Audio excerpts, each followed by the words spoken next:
नमस्कार विद्यार्थी मित्रांनो, मी निरंजन आपलं सर्वांचं स्वागत करतो निरंजन सायन्स अकॅडमी या यूट्यूब चॅनलवरती. विद्यार्थी मित्रांनो, या लेक्चरमध्ये आपण हेरिडिटी अँड इव्हॉल्युशन जो की क्लास 10चा सायन्स 2मधील पहिलाच चॅप्टर आहे तो अतिशय सिंपल आणि साध्या शब्दामध्ये समजून घेण्याचा प्रयत्न करू.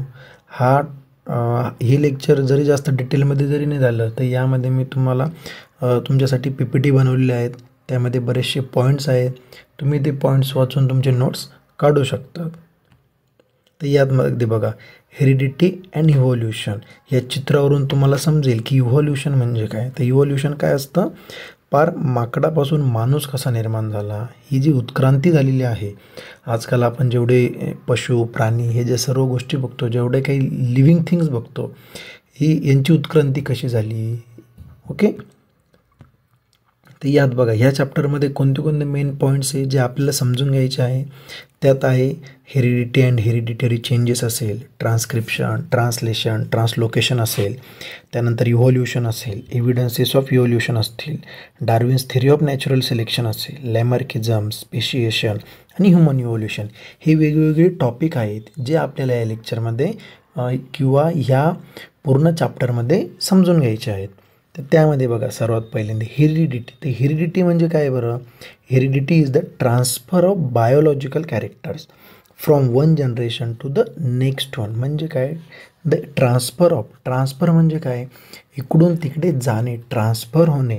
ओके, बायोलॉजिकल कॅरेक्टर्स म्हणजे काय, तर आपल्या शरीराशी निगडीत. बायो म्हणजे काय, शरीर, फिजिकल चेंजेस, जे काही आपल्या बायोलॉजिकल शरीराशी निगडीत जे काही चेंजेस आहे ते कॅरेक्टरचं ट्रान्सफर कुठून, from one generation to the next generation.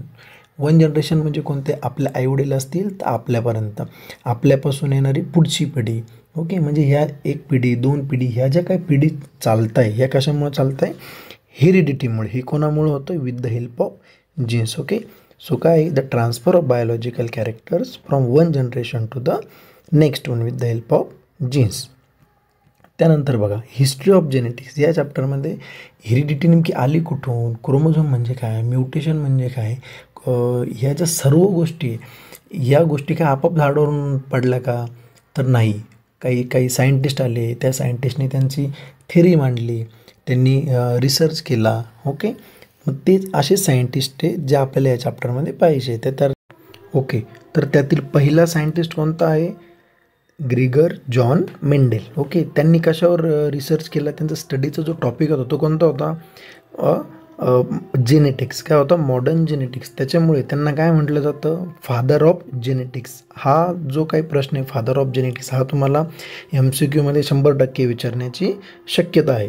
त्यांनी काय केलं, series of experiment on P plant म्हणजे कोणतं बरं, वाटाणा प्लांट. ते जे काही वाटाण्याचं झाड आहे, त्या वाटाण्याच्या झाडावर त्यांनी काय केलं, एक्सपेरिमेंट केलं आणि त्यातून त्यांनी शोध लावला की हे जे काही जीन्स ट्रान्सफर होतं, हे जे काही गुण ट्रान्सफर होत आहे एका जनरेशनपासून दुसऱ्या जनरेशनमध्ये, हे कशामुळे होत आहे, हेरिडिटीमुळे.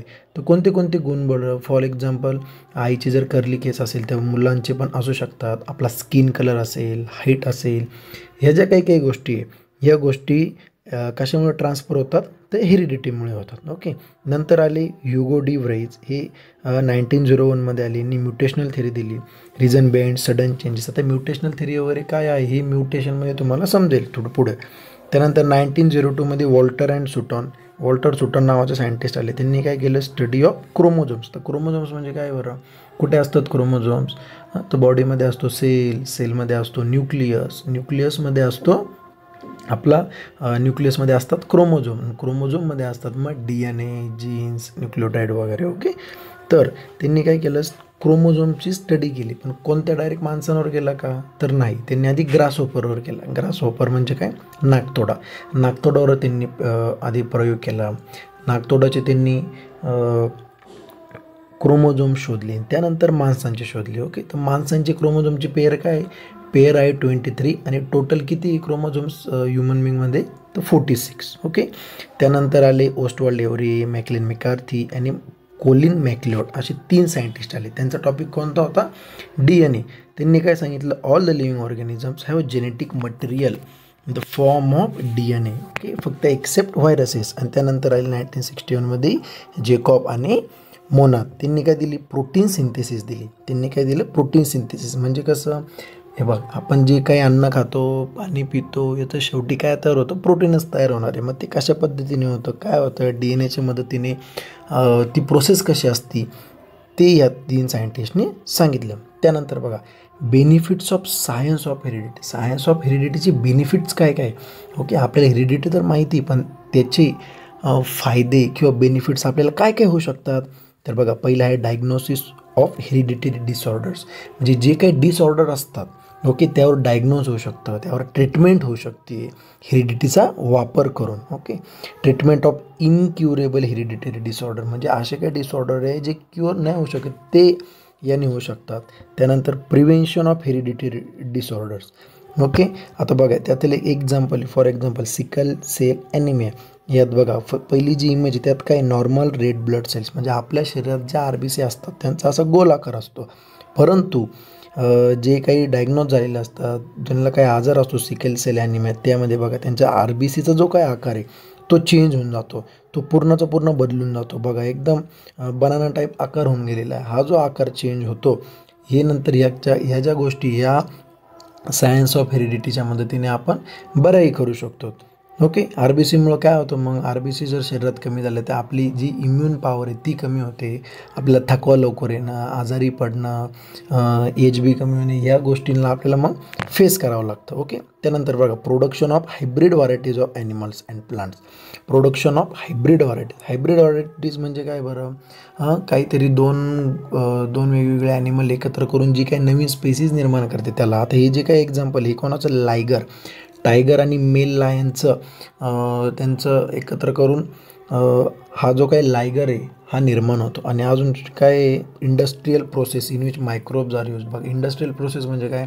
बऱ्याचशा फार्मास्युटिकल कंपनी अशा आहेत की ज्या कंपन्यांमध्ये हे जे मायक्रो ऑर्गॅनिझम आहे, हे मायक्रो ऑर्गॅनिझमचा वापर करून मेडिसिन्स तयार केल्या जातात. तर त्यामध्ये पण हे जे हेरिडिटरी चेंजेस आहे, हे सायन्स ऑफ हेरिडिटी आहे, याचा वापर केला जातो. त्यानंतर काय? DNA म्हणजे काय? डिऑक्झिरायबोन्यूक्लिक ॲसिड.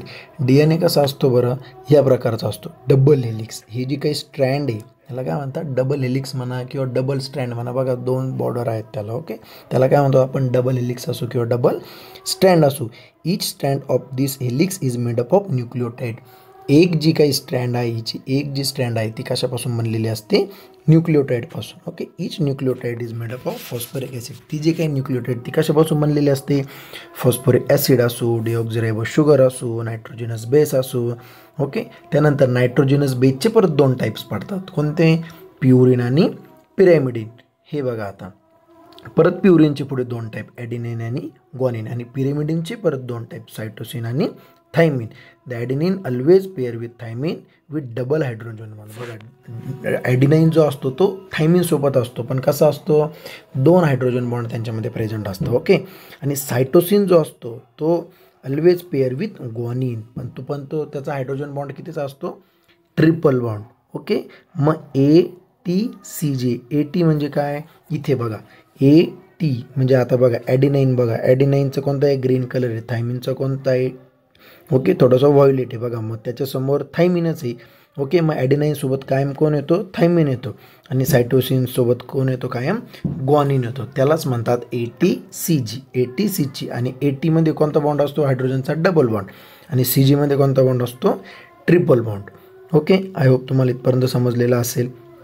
त्यानंतर बघा, RNA कसा असतो बरं? ह्या पद्धतीने असतो. RNA जो आहे तो सिंगल स्ट्रँडेड असतो. काय असतो? Single stranded. RNA हा DNA पासूनच तयार होतो, पण हा कसा असतो? फक्त सिंगल स्ट्रँडेड असतो. यामध्ये काय असतं? ॲडिनाइन असतं, ग्वानिन असतं, सायटोसिन असतं. यामध्ये फक्त थायमिनच्या जागी युरॅसिल असतं. हा अत्यंत महत्त्वाचा. यातच बरेचसे मुलं कन्फ्यूज होतात. थायमिनच्या जागी काय असतो? फक्त युरॅसिल. आता बघा, RNA म्हणजे काय? RNA काय? RNA is a nucleic acid. हा काय? एक ॲसिडच आहे, nucleic acid having single strand of ribonucleotide. पण त्याच्यामध्ये कोणतं स्ट्रँड आहे? Single strand. Okay, each ribonucleotide is made up of ribo sugar. ही जी न्यूक्लियोटाईड आहे कशापासून बनलेले असतात, रायबो शुगर असो, फॉस्फेट मॉलिक्यूल असो आणि नायट्रोजनस बेस असो. त्यात परत नायट्रोजनस बेस 4 प्रकारचे. आत्ता आपण बघितलं DNA मध्ये जसं आहे तसंच, फक्त थायमिनच्या जागी RNA मध्ये काय असतो, युरेसिल असतो. ओके, बघा आता ॲडेनाइन, ग्वानिन, सायटोसिन आणि uracil. Okay, RNA is found in both nucleus as well as cytoplasm. म्हणजे RNA हा दोन्ही ठिकाणी सापडतो. बघा DNA कुठं असतो, न्यूक्लियसमध्ये, पण RNA न्यूक्लियसमध्ये पण असतो आणि सायटोप्लाझममध्ये असतो. सायटोप्लाझम कुठं असतो, न्यूक्लियसच्या बाहेर. Okay, according to the function of RNA is following of 3 main types. RNAचे मूळ 3 प्रकार पडतात. कोणते, mRNA, rRNA आणि tRNA. यात बघा mRNA म्हणजे कोणता, मेसेंजर RNA. rRNA म्हणजे कोणता, रायबोझोमल RNA.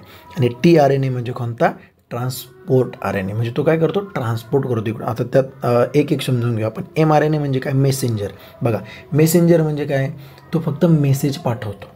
काय करतो बघा, it carries the information for protein synthesis from genes on DNA chain in nucleus to the ribosomes. Okay, तो काय करतो, फक्त मेसेज पाठवायचं काम करतो. म्हणजे आपल्या शरीरामध्ये आपण जे काही अन्न खातो, अन्नामध्ये जे काही प्रोटीन असतं ते ओळखून त्यातले जे अमायनो ॲसिड म्हणजेच प्रोटीन, ते जे काही प्रोटीन आहे, ते जे काही अमायनो ॲसिड आहे, त्यांना शोधून एका साईडला फक्त ठेवायचं काम, म्हणजे त्यांना शोधून काढण्याचं काम, त्यांचं मेसेज कलेक्ट करण्याचं काम कोण करतं, मेसेंजर RNA. मग मेसेंजर RNA काय करतो, ते जे काही सगळे mRNA त्यांना कलेक्ट करतो. कलेक्ट केल्यानंतर tRNAला बोलवतो. tRNA म्हणजे कोण, ट्रान्सपोर्ट RNA. ओके, हा कुठं असतो, सायटोप्लाझममध्ये असतो. तो काय करतो, tRNAला बोलून घेतो. tRNAला बोलून घेतल्यानंतर तो काय करतो, मेसेंजर RNA tRNAकडे देतो. tRNAचा फुल फॉर्म काय, ट्रान्सपोर्ट म्हणजे काय, इकडून तिकडं जाणे.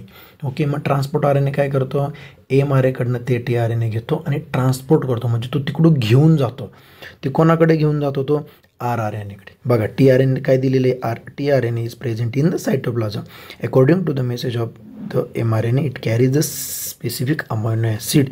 बघा तो काय करतो, अमायनो ॲसिड कलेक्ट करतो. अमायनो ॲसिड म्हणजेच प्रोटीन, ते काय करतो, तो कलेक्ट करतो आणि कोणाकडे नेतो, rRNAकडे. ओके, rRNA म्हणजे कोण, रायबोझोमल RNA. तो शेवटी काय करतो, रायबोझोम प्रोटीन तयार करतो.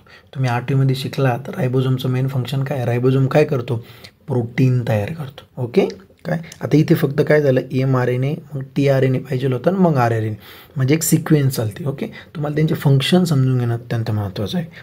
त्यानंतर बघा जेनेटिक डिसऑर्डर कोणत्या प्रकारचे असतात, कशामुळं असतात, काय असतात. आता हे जे काही जेनेटिक डिसऑर्डर तुम्ही इथे पॉज करून ते पॉईंट्स तुमच्या एक्स्ट्रा नॉलेजसाठी तुम्ही नोट डाऊन करून घेऊ शकता.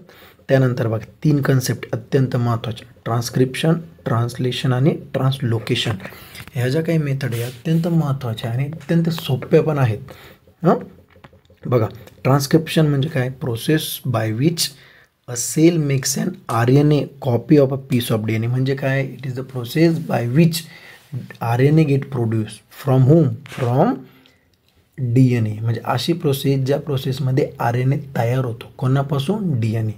Okay, process by which cell makes an RNA copy of a piece of, म्हणजे DNA पासूनच RNA तयार होतो, या प्रोसेसला म्हणतात ट्रान्स्क्रिप्शन. ओके, त्यानंतर त्यात काय दिलेलं आहे, the nucleotide sequence present in the DNA molecule is called as gene. त्यात जीन काय आहे वगैरे ते त्यात मेन्शन केलेलं आहे.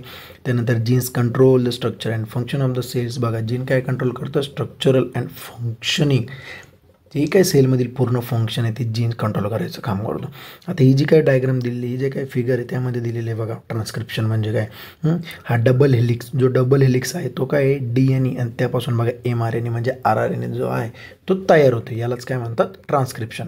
त्यानंतर आहे सेंट्रल डोग्मा म्हणजे काय, सेंट्रल डोग्मा समजण्याच्या आधी हे समजून घ्या काय, ट्रान्सलेशन म्हणजे काय, it is the process by which synthesis where genetic information encoded in messenger RNA.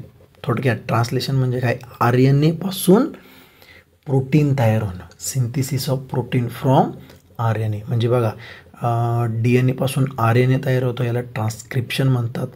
RNA पासून प्रोटीन तयार होतो, याला म्हणतात ट्रान्सलेशन. आणि सेंट्रल डोग्मा म्हणजे काय, अशी प्रोसेस की ज्यामध्ये DNA तयार होतोय, synthesis of protein by DNA through the RNA. Okay, synthesis of protein by DNA through the RNA is called as central dogma.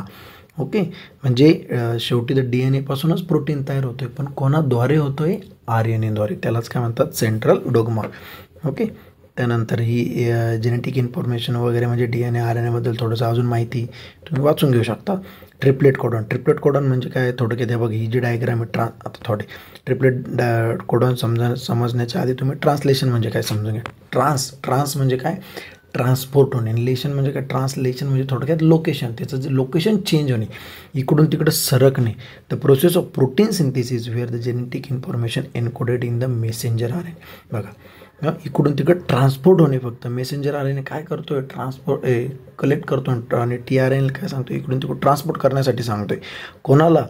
ते जे काही लायसिन म्हणजे ते जे काही अमायनो ॲसिड असतील, जे काही प्रोटीन असतील, त्यांना इकडून तिकडून घेऊन जायचं काम करतोय. त्यालाच काय म्हणतात? ट्रान्सलेशन. आणि याच्यावरती जे काही कोडॉन प्रेझेंट असतात त्यालाच काय म्हणतात? Triplet codon. बघा, तो code for each amino acid consisting of 3 nucleotides. यामध्ये बघा, एकावर किती कोडॉन प्रेझेंट आहे? तर 3. एका न्यूक्लियोटाइडवर किती कोडॉन प्रेझेंट आहे? 3. त्यालाच म्हणतात मग ट्रिपलेट कोडॉन. ओके, त्यानंतर formation of peptide bonds. Peptide bonds म्हणजे काय? हे जे काही कोड्स आहे यामधील जो काही बॉन्ड आहे, ओके, त्याच बॉन्डिंगला म्हणतात. म्हणजे आता दोन गोष्टी जर एकामेकाला चिटकून आहे, त्यांच्यामध्ये काहीतरी अट्रॅक्शन आहे किंवा बॉन्डिंग आहे, तर त्या बॉन्डिंगलाच काय म्हणतात? Peptide bonds. बघा, every tRNA brings amino acid. This individual amino acid are joint together by peptide bonds. Okay, ते काय असतात? ते एकामेकाला बॉन्डेड असतात, चिटकलेले असतात. कोणाच्या मदतीने? ह्याच पेप्टाइड बॉन्ड्सच्या मदतीने. ओके, त्यानंतर बघा काय? ट्रान्सलोकेशन. ट्रान्सलोकेशन म्हणजे काय? इकडून तिकडं ट्रान्सपोर्ट होणे, त्यालाच म्हणतात translocation. Ribosome keeps on moving. तो काय राहतो? मुव्हिंग राहतो, इकडून तिकडून तो फिरत राहतो. Okay, moving from one end to the another end. एका ठिकाणापासून दुसऱ्या ठिकाणी ट्रान्सपोर्ट होणं, इकडून तिकडे चालत जाणे, त्याला काय म्हणतात? ट्रान्सलोकेशन. ओके, ट्रान्स म्हणजे काय? ट्रान्सपोर्ट. लोकेशन म्हणजे काय? हालचाल, तिची जागा बदलती. कंटिन्यू रेल्वेगाडी. हे बघा, हे काय? इथे खालची mRNA म्हणजे काय? असं समजा की रेल्वेची पट्टी आणि वरती रायबोझोम म्हणजे काय? ट्रेन. ही कंटिन्यू पुढं चालत राहते एका जागेवर नाही. त्याच्यामुळे त्याला काय म्हणतात? ट्रान्सलोकेशन. लोकेट होते, ते जागा बदलते. त्यानंतर बघा म्युटेशन याच्याने समजून घेतो. म्युटेशन बघा, आधी काय? एक मेन सिक्वेन्स आहे, त्याच्या खाली काय आहे? रिप्लेसमेंट आहे. मेन सिक्वेन्स जी आहे आणि जी खालची जी लाईन आहे ती बघा, मेन सिक्वेन्स जी आहे ती बदलती. कशाने बदलती? दुसऱ्या जीन्सने बदलती, जेनेटिकने बदलते. त्यालाच काय म्हणतात? म्युटेशन. आता बघा, sudden change occurring in the genetic material. म्हणजे हे जे काही आहे हे काय? जेनेटिक मटेरियल आहे. हे जेनेटिक मटेरियल दुसऱ्या जेनेटिक मटेरियलने काय होत आहेत? रिप्लेस होत आहे. ही जी काही रिप्लेसमेंट आहे यालाच काय म्हणतात? म्युटेशन. ओके, म्युटेशनची त्यानंतर 2 टाईप पडतात, मायनर असेल, मेजर असेल. ही थोडीशी एक्स्ट्रा इन्फॉर्मेशनमध्ये दिलेली, हे तुम्ही पॉज करून इथे ते वाचून घेऊ शकता आणि तुम्ही पॉईंट नोट डाऊन करू शकता. त्यानंतर बघा, हे जे काही प्रश्न आहे तुम्हाला तुमच्या पुस्तकामध्ये दिले, what is the function of appendix. अपेंडिक्सचं आपलं फंक्शन काय आहे? विजडम टीथ जे आहे त्यांचं फंक्शन काय आहे? हे जे मोठे मोठे डायनोसॉर ॲनिमल होते ते कुठे गेले? त्यांचे फॉसिल्स आजपर्यंत आपल्याला सापडत आहे, पण ते जे डायनोसॉर आहे ते कुठं गेले? कसं काय गायब झाले ते? नंतर why are many species of animals and bird getting extinct. कसं काय हे जे species of animals and bird extinct झाले, कुठं गायब झाले वगैरे वगैरे, ही जी इन्फॉर्मेशन तुम्ही पॉज करून ते जर एकदा उत्तर वाचलं तर तुमच्या लगेच लक्षात येईल. ओके, त्यानंतर बघा इव्होल्युशन, सर्वात मेन पॉईंट. आता इथपर्यंत आपण काय पाहिलं? हेरिडिटी पाहिलं. तर इव्होल्युशन पाहूया. इव्होल्युशन म्हणजे काय? बरं, it is the gradual change. काय हे? Gradual change occurring in living organism over a long duration. बघा, लॉंग ड्युरेशनसाठी ग्रॅज्युअल चेंजेस जे होतात, म्हणजे जी काही उत्क्रांती होती. म्हणजे बघा, आपण म्हणतात की आपले पूर्वज माकड होते, तो जो काही माकडाचा माणूस तयार झाले तो एका दिवसात झाला का? तर नाही, याला बरेचशी वर्ष लागली. बरेचसे म्हणजे भरपूर वर्ष यामध्ये गेले.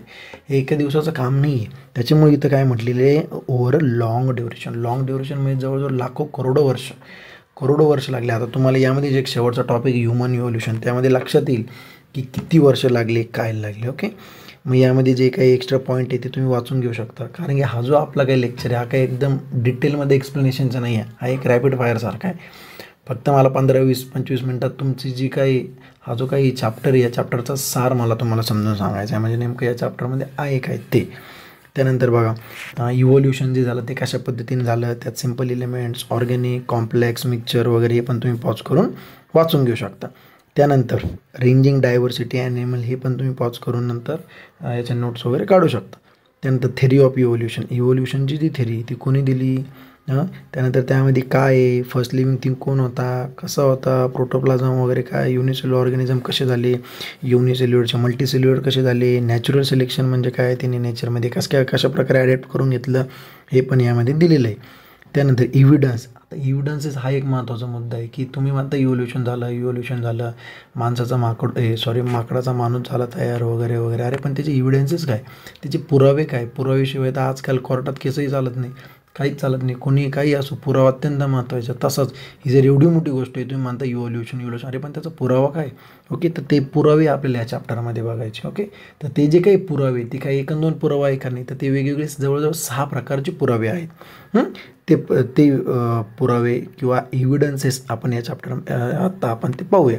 बघा, पहिला कोणता आहे, मॉर्फोलॉजिकल एव्हिडन्स. मॉर्फोलॉजिकल एव्हिडन्सेस म्हणजे काय, त्यांचं जे काय एक्सटर्नल स्ट्रक्चर आहे, ओके, त्यालाच काय ते सेम असतं. बघा, similarities in the external and visible features, म्हणजे त्यांचं काय एक्सटर्नल स्ट्रक्चर, त्यामध्ये काय असते, सिमिलॅरिटीज असते. आता ही दिलेली जी इमेज आहे ती इमेज बघा, त्यामध्ये बघा 2 डोळे, कुत्र्याचं जे डोळ्यांची पोझिशन आहे, नाकाची पोझिशन आहे, शेजारी जे 2 प्राणी त्यांचे बघा डोळ्याची पोझिशन, नाकाची पोझिशन, कानांची पोझिशन ही सेम आहे. यांचं काही जागा वेगवेगळी आहे का, तर नाही. यावरून असं लक्षात येतं की यांचे जे पूर्वज होते ते एकच असतील, परंतु म्युटेशन झाले, त्यांचे त्यांचे जे काही जीन्स होते त्यामध्ये थोडंसं चेंजेस झाले. त्या चेंजेस झाल्यामुळं काय झालं की त्या नवीन प्रजाती निर्माण झाल्या. ओके, परंतु यांचे जे काय पूर्वज असतील ते एकच असतील, कारण की त्यांची बघा ना, हाताची पोझिशन, पायाची पोझिशन, डोळ्याची, नाकाची, कानाची सर्व गोष्टी सिमिलर आहेत, सर्व सारख्याच आहे.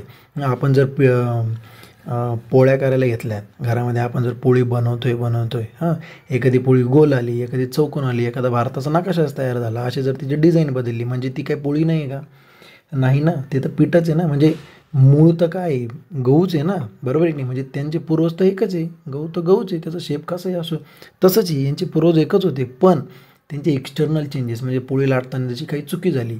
ओके, त्यामुळे त्याचा शेप चेंज होतो. तसंच यांचे पण काय झालेले, शेप चेंज झालेले, पण यांचे पूर्वज एकच आहे. मग यामध्ये काही वेगळे पॉईंट्स दिलेले आहेत, ते प्लांटचे रिलेटेड पण आहे, ते तुम्ही वाचून घ्या. म्हणजे यांचे जे काही पूर्वज असतील ते काय, किंवा ॲन्सेस्टर आपण ज्याला म्हणतो, ते कसे असतील, सेमच. त्यानंतर बघा, ॲनाटॉमिकल एव्हिडन्स म्हणजे काय, similarities in the internal structure, त्यांचं जे काही आतील स्ट्रक्चर आहे ते काय आहे, सेम आहे. ओके, बघा कोणते ह्युमन हँड असो, कॅटचं 4 लेग असो, फ्लिपर ऑफ व्हेल असो. ओके, यांचे जे कार्य वेगळे असू शकतं, पण डिझाईन, त्यांचा आकार हे सारखंच आहे. These organs also have different uses, आणि त्यांचे जे युजेस आहेत ते युजेसही वेगळे असू शकतात. ओके, पण त्यांचे सिमिलॅरिटीज आहे कशामध्ये, त्यांच्या इंटरनल स्ट्रक्चरमध्ये. ओके, ही पण तुम्ही पॉज करून त्याचे पॉईंट नोट डाऊन करून घेऊ शकतात. त्यानंतर बघा, वेस्टिजियल ऑर्गन्स म्हणजे काय बरं, असे ऑर्गन्स की जे व्यवस्थित डेव्हलपच नाही झाले, डिजनरेटेड राहिले, ते अंडर डेव्हलप राहिले, किंवा असे ऑर्गन्स की जे आपल्या शरीरात आहे पण आपल्याला युजफुल नाही आहे. पण आपल्याला नाही याचा अर्थ कोणालाच नाही का, तर तसं नाही, ते आपल्याला युजफुल नाही आहे, परंतु जे काही प्राणी आहेत त्यांना ते युजफुल आहे. फॉर एक्झाम्पल अपेंडिक्स असेल, अपेंडिक्सचा यूज काय आहे, ते कच्चं अन्न पचवण्यासाठी असतं. ओके, पण आपण कच्चं अन्न खातच नाही, आपण कच्चं नॉनव्हेज पण खात नाही, ते आपण सर्व शिजवून खातो. त्यामुळे जे काही अपेंडिक्स आहे त्याचा काही उपयोगच राहिला नाही. परंतु ॲनिमल्स जे आहेत, पशु जे आहेत, त्यांचं तसं नाही आहे, ते कच्चं अन्न खातात. नॉनव्हेज एक बरेचसे वाईल्ड ॲनिमल जे आहे ते कच्चंच खातात, मग ते अन्न पचवण्यासाठी त्यांना अपेंडिक्सची गरज पडते. ओके, त्यानंतर टेलबोन असेल, टेलबोन आपल्याला तर नाही आहे, परंतु बरेचसे टेल कोणाला असते, माकडांना असते, मंकींना असते, बरोबर. त्यांना ते टेलबोन आहे, आपल्याला आवश्यक नाही, आपल्यामध्ये आहे ते, पण आपल्याला टेलबोनची गरज नाही, परंतु त्यांना आहे. ते इकडून तिकडून जंप करत असताना त्यांना जी बॅलन्स करावा लागतो, त्या बॅलन्ससाठी ते अत्यंत महत्त्वाचं आहे. त्यानंतर विजडम टीथ म्हणजे काय, अक्कलदाढ. त्या अक्कलदाढीचा आपल्याला जेवण चावायला वगैरे काय उपयोग नसतो. त्यानंतर इयर मसल म्हणजे काय, कानामधला एक मसल आहे, तो आपल्याला उपयोगी नाही, पण एलिफंटसारख्या प्राणीला तो अत्यंत महत्त्वाचा आहे. एलिफंट बघा, कंटिन्यू त्यांचे कान जे आहे ते हलवत असतात. ओके, काही जाऊ वगैरे नाही, म्हणजे त्यांच्यासाठी तो युजफुल आहे पण आपल्यासाठी नाही. त्यानंतर पेलेंटोलॉजिकल एव्हिडन्सेस बघा, पेलेंटोलॉजिकलमध्ये काय असतं, फॉसिल्स असतात. Fossils are remnants of living organism or their impressions. बघा हे जे काही पहिल्या इमेजमध्ये बघा डायनोसॉर आहे, त्या डायनोसॉरचे काय आहे, स्केलेटन आपण ज्याला म्हणतो ते सापडतं, यालाच म्हणतं पॅलेंटोलॉजी. त्यानंतर त्यांचे जे काही इम्प्रेशन आहे ते इम्प्रेशन सापडणं, ते कशा पद्धतीने सापडणं, त्यालाच म्हणतात पॅलेंटोलॉजी. आता हे जे काही इम्प्रेशन्स सापडलेले, हे जे काही फॉसिल्स म्हणजे त्यांचे स्केलेटन सापडलेले, ते कशा पद्धतीने आपल्याला कळेल की हे नक्की इतक्याच वर्ष जुनं आहे, इतक्याच वर्षांपूर्वीचं आहे. तर एक कार्बन डेटिंग नावाची एक कन्सेप्ट आहे, कार्बन डेटिंग नावाची एक टेक्निक आहे. त्या टेक्निकद्वारे आपण माहिती करू शकतो की हे जे फॉसिल्स आहे, हे जे स्केलेटन आहे किंवा कोणत्याही जुन्या गोष्टी आजही आपल्याला सापडतात, ओके, ह्या नेमके किती जुने आहे, तर त्या आपण ते कार्बन डेटिंग या मेथडचा यूज करून समजून घेऊ शकतो. आता कार्बन डेटिंग म्हणजे काय बघा it is a technique to understand the age of a fossil. बघा त्याचं वय, त्याचं एज, तो नेमका किती जुना आहे ते ओळखण्यासाठी कार्बन डेटिंग ह्या मेथडचा वापर केला जातो. ओके, आता बघा कशा पद्धतीने केला जातो बरं. आता यामध्ये सर्व दिलेले आहे बघा. जेव्हा लिव्हिंग ऑर्गॅनिझम जे असतात ते काय करतात, जिवंतपणे म्हणजे आपण पण जिवंतपणे कळत न कळतपणे कार्बन इनहाल करतात, कार्बन आपल्या शरीरामध्ये जात असतात. ओके, फॉर एक्झाम्पल तुम्ही म्हणाल कसं सर, कार्बन तर आपण बाहेर सोडतो पण तो ऑक्सिजन घेतो. पण बघा आपण काय करतो, आपण पालेभाज्या खातो. पालेभाज्या म्हणजे काय, प्लांट्स काय इनहाल करतात, ते कार्बन डायऑक्साईड घेतात, ओके, आणि ऑक्सिजन सोडतात. मग ते कार्बन डायऑक्साईड घेतात म्हणजे त्यांच्यामध्ये कार्बन असेलच ना. आणि आपण जेव्हा ते खातो, पालेभाज्या खातो, तेव्हा त्याच्यामध्ये कार्बन प्रेझेंट असतं, म्हणजे कळत न कळतपणे आपल्या शरीरामध्ये कार्बन जातच असतं. ओके, आणि आपण ऑक्सिजन घेतो आणि कार्बन डायऑक्साईड सोडतो, याचा अर्थ आपल्या शरीरामध्ये पण कार्बन तयार होतो आहे. ओके, म्हणजे जोपर्यंत आपण जिवंत आहे तोपर्यंत आपल्या शरीरामध्ये कार्बन हे असणारच. मग या कार्बनचे 2 आयसोटोप्स आहे, कोणते, C12 आणि C14. त्यात बघा C14 जो आहे तो काय आहे, रेडिओ ॲक्टिव्ह, पण C12 काय हा नॉन रेडिओ ॲक्टिव्ह. म्हणजे काय बरं, C14 जो आहे तो रेडिओ ॲक्टिव्ह, बरोबर. C14 जो रेडिओ ॲक्टिव्ह म्हणजे तो काय होतो, हळूहळू ते एक डिकम्पोज होतो आणि एक डिकम्पोज होत नाही. यातमध्ये दिलेले बघा, when alive animals and plants consume carbon continuously but this process ends after their death. Later their body carbon in the form of C14 undergoes continuous decaying process. C12 is non-radioactive, therefore the ratio between बघा C14 तो काय radio मग हळूहळू तो कमी होत जातो आणि C14 जो आहे तो C12 हा नॉन रेडिओ तो तसाच राहतो.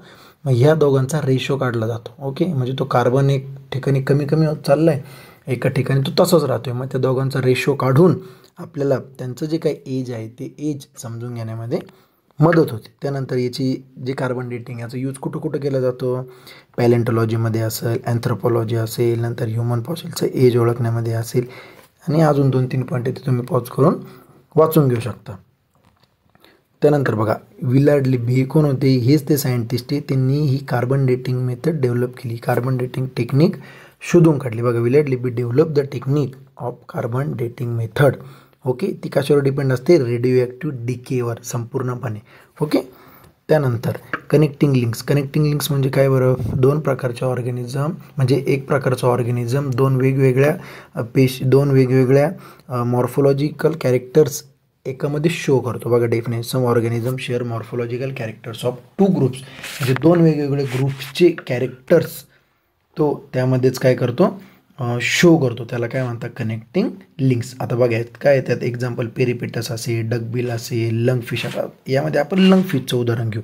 Lungfish is the connecting link between fishes and amphibians. बघा लंगफिश काय करतो, लंगफिश जो आहे तो तर फिश आहे, सर्व फिश जे आहे ते कशाने रेस्पिरेशन करतात म्हणजे श्वास घेतात, ते त्यांच्यामध्ये गिल्स नावाचा एक अवयव आहे, त्या गिल्सचा उपयोग करून सर्व फिशेस श्वास घेतात. परंतु हा लंग फिश जो आहे तो गिल्सनी नाही घेत, तो आपल्या लंगनी घेतो, म्हणजे तो ट्रॅकियल रेस्पिरेशन करतो, म्हणजे रेस्पिरेशन आपल्यासारखं करतो आणि बाकीचे सर्व गुण कोणासारखे, फिशसारखे आहे. त्यानंतर अजून लंग फिश. आता हा जो आहे पेरिपेटस जो आहे, पेरिपेटस हे डकबिल प्लॅटिपस आहे, बरोबर. डकबिल प्लॅटिपेटस, बरोबर. हा काय करतो डकबिल प्लॅटिपस, याची जी गुण आहे आता म्हणजे 2 कॅरेक्टर्स म्हणजे कसे मी तुम्हाला समजून सांगतो बघा. आता हा जो प्लॅटिपस हा काय करतो 2 वेगवेगळ्या गोष्टींचे, म्हणजे आता आपण ह्युमन्स मॅमल्स बरं तो काय करतो, एक minute, fish characters ॲम्फिबियन character respiration with links connecting, हा डकबिल प्लॅटिपस बघा तो कोणाचं कनेक्शन दाखवतो, रेप्टाईल्स आणि मॅमल. रेप्टाईल्स म्हणजे काय सरपटणारे, तर जे काही सरपटणारे प्राणी आहेत ते काय करतो शक्यतो एग लेईंग असतात, म्हणजे ते त्यांच्या बाळाला जन्म अंड्याद्वारे देतात. आधी अंडं देतात आणि त्यातून बाळ जन्माला येतं.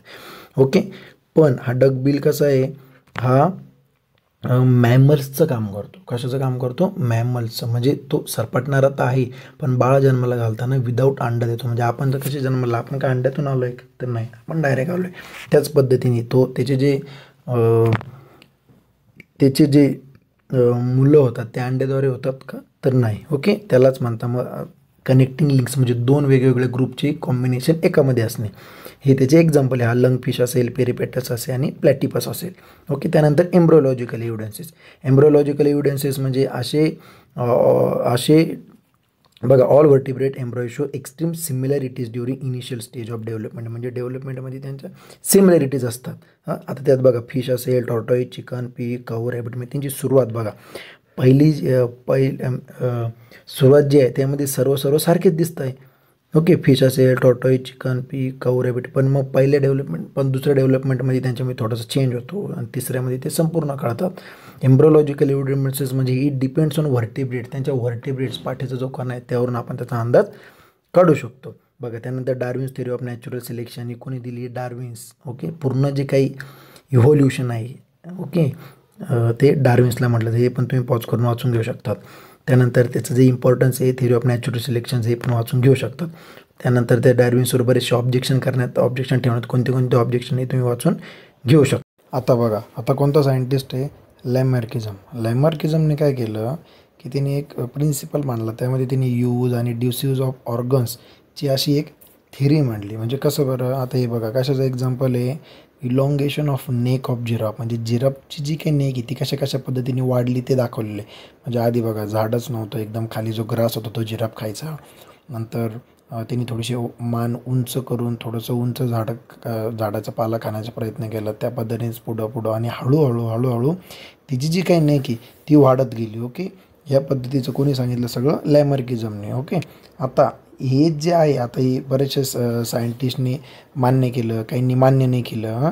आता अजून एक्झाम्पल जे आहे ॲक्वायर्ड कॅरेक्टर्स म्हणजे काय, त्यांनी हळूहळू ज्या पद्धतीने, आता जसं एक जिराफने काय केलं, पहिल्या जिरापासून दुसरा जिराफ, दुसऱ्यापासून तिसरा, म्हणजे जसं झाडाचा पाला जसा वरती जात गेला त्याच पद्धतीने जिराफ जेव्हा त्याची मान वरती करून असं स्ट्रेच करायचा, तर स्ट्रेच करत काय आली, ती वाढत गेली आणि त्या नेक्स्ट जनरेशनमध्ये ट्रान्सफर झाली.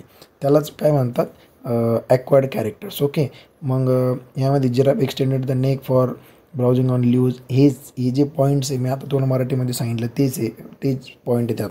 आता त्यात परत अजून काही एक्झाम्पल आहे. For example flightless bird like emu आणि ऑस्ट्रिच असतील, स्विमिंग इन वॉटर, काय वेडिंग इन स्विमिंग इन लम्स वगैरे. एकदम सिम्पल एक्झाम्पल आहे, तुम्ही पॉज करून एकदा वाचलं की तुमच्या लक्षात येईल. त्यानंतर ऑब्जेक्शन, आता लॅमार्किझमने त्याची थेरी मांडली पण त्यावर काही ऑब्जेक्शन नाही असं कधी होईल का, आपल्याला सवयच आहे एखाद्या माणसाने काय सांगितलं तर त्याच्यात खोड्या घालायची, बरोबर. म्हणजे त्याच्यावर बी लगेच ऑब्जेक्शन टाकण्यात आले की भाऊ हे तुझं चुकीचं आहे, ते चुकीचं आहे, असं तसं. ओके, ही बी तुम्ही पॉज करून वाचून घेऊ शकता. त्यानंतर बघा, त्यानंतर काय, स्पेशिएशन म्हणजे काय, the group of organism that can produce fertile individuals म्हणजे काय बरं, ते पुढे जाऊन रिप्रोड्यूस करू शकताय, एकापासून 2, 2पासून 3 असे प्रोड्यूस करू शकताय. म्हणजे नेक्स्ट जनरेशन रिप्रोड्यूस करण्याची त्यांच्यामध्ये क्षमता आहे, त्यांना म्हणतात फर्टाईल. ते कसं नॅचरल रिप्रोडक्शनद्वारे, त्याला म्हणतात स्पेसिस. स्पेसिएशन म्हणजे काय, due to evolution new species of plants and animals. बघा, इव्होल्युशनमुळे काय न्यू स्पीसीज, म्हणजे फॉर एक्झाम्पल जेव्हा आपण काय डायरेक्ट आलो का, ही जी सगळे प्राणी पक्षी हे डायरेक्ट आले का, तर नाही. आधी फार कमी होते, आपल्या सर्वांचा ॲन्सेस्टर एकच होता, पण हळूहळू 1चे 2, 2चे 4 अशा पद्धतीने वाढत गेलं. त्यालाच काय म्हणतात, ते स्पेशिएशन झालं. The process of formation of new species from earlier ones, म्हणजे नवीन स्पेशीज फॉर्म होणं कोणाच्या मदतीने, जुन्या स्पेशीजच्या मदतीने, त्याला काय म्हणतात स्पेसिएशन. त्यानंतर बघा, ते कशावर डिपेंड असतं स्पेसिएशन. ते जेनेटिक व्हेरिएशन असो, geographical changes, reproductive changes, geographical और reproductive isolation for a long period. त्यानंतर शेवटचा आणि महत्त्वाचा टॉपिक तो म्हणजे ह्युमन इव्हॉल्युशन. ह्युमनचं जे काही इव्हॉल्युशन ते कशा पद्धतीने झालं यात बघा. आधी काय होतं, एक माकड, त्या माकडाचा बघा हळूहळू माणूस तयार झाला. तो कशा पद्धतीने झाला त्याचेच पॉईंट यामध्ये दिलेले आहे बघा. Human evolution, evolutionary history of modern man. आता ही अत्यंत इझी आणि सोपे टॉपिक्स हे फक्त तुम्हाला पॉज करून बघायचे. हा जो काही व्हिडिओ घेतला मी, हा व्हिडिओ टीचिंगसाठी घेतलेलाच नाही. मी तुम्हाला यामध्ये काही शिकवलं पण नाही. यामध्ये फक्त आणि फक्त तुम्हाला पॉईंट्स देण्यासाठी मी हा व्हिडिओ रेकॉर्ड करतो आहे. यात फक्त तुम्ही पॉईंट्स रेकॉर्ड करून घ्या. ओके. ही पण PPT ही पण पॉज करा, व्यवस्थित सर्व पॉईंट वाचा. तुम्ही तुमच्या पुस्तकामध्ये ते नोट डाऊन करून घेऊ शकतात. ओके. नंतर हे स्टेजेस ऑफ ह्युमन इव्हॉल्युशन म्हणजे कोणत्या स्टेजेसला कोणते माणसं होते वगैरे वगैरे सगळे हे सर्व याच्यामध्ये दिले. तुम्ही हे पण पॉज करून बघू शकता. ओके. थँक्यू. आता हे जे काय आपलं लेक्चर झालेलं आहे, ही जी PPT बनवलेलं खरंच खूप मेहनत लागते. तुम्हाला जर हे जे काही दिलेले पॉईंट्स आहे हे आवडले असतील तर नक्कीच व्हिडिओला लाईकही करा आणि जर कोणी नवीन असेल चॅनलवर सबस्क्राईब केले नसेल तर सबस्क्राईब पण करा. ओके. थँक्यू.